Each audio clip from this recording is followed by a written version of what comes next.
Hello viewers, welcome to my channel রাবিয়ার রান্নাঘর। আজকের রেসিপি ডিম পোস্ত। এটি চটজলদি করে নেওয়া যায় আর খেতেও দারুণ সুস্বাদু হয়। গরম গরম ভাতের সঙ্গে দারুণ লাগবে। চলুন দেখে নিই তাহলে। 5টা ডিম নিয়েছি, আমি আগেই সেদ্ধ করে নিয়েছি, খোলাগুলো ফেলে দিয়েছি। এখন আমি ছুরির সাহায্যে এরকমভাবে একটু করে পেঁচিয়ে নেব। পেঁচিয়ে নিলে এর মধ্যে লবণ ও মশলা ভালোভাবে ঢোকে।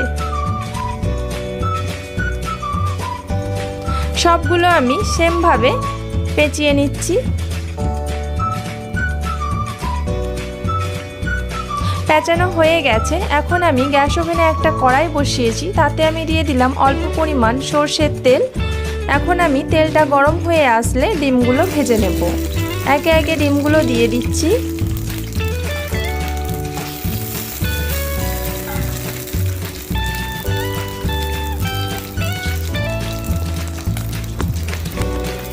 দিয়ে দিলাম অল্প পরিমাণ হলুদ গুঁড়ো আর দিচ্ছি অল্প পরিমাণ লবণ।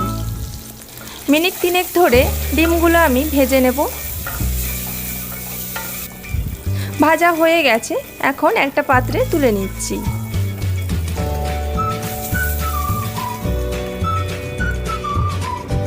তুলে নিয়েছি। এবারে এই কড়াইতেই দিয়ে দেব আবার অল্প পরিমাণে সরষের তেল।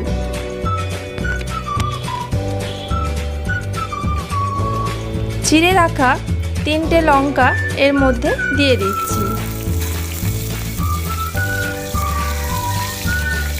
1 মিনিট ধরে লঙ্কাটাকে ভেজে নেব। দিয়ে দিলাম 2টো কুচিয়ে রাখা পেঁয়াজ। মিনিট 2 পেঁয়াজ ও লঙ্কাটাকে ভালো করে ভেজে নেব। দিয়ে দিলাম একটা মিডিয়াম সাইজের টমেটো কুচি।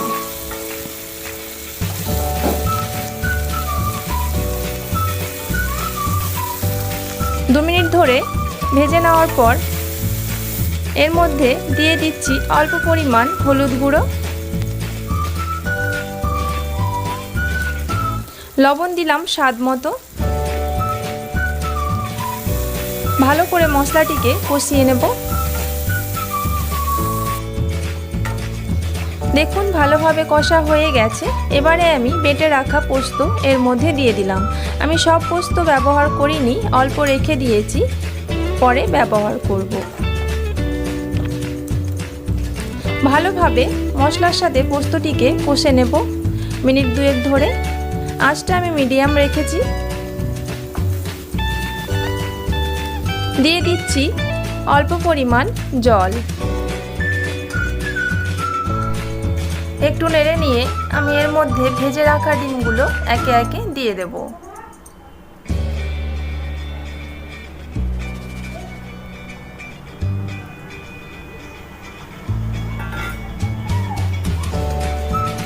দিয়ে দিয়েছি। এবারে একটা ঢাকা দিয়ে ভালোভাবে গ্রেভিটাকে ফুটতে দেব। দেখুন ভালোভাবে ফুটে গেছে।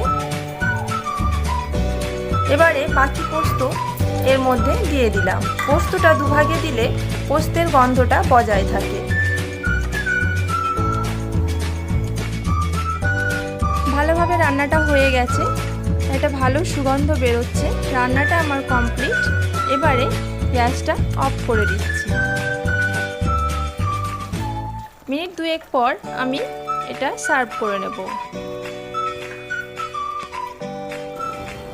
সার্ভ করে নিয়েছি।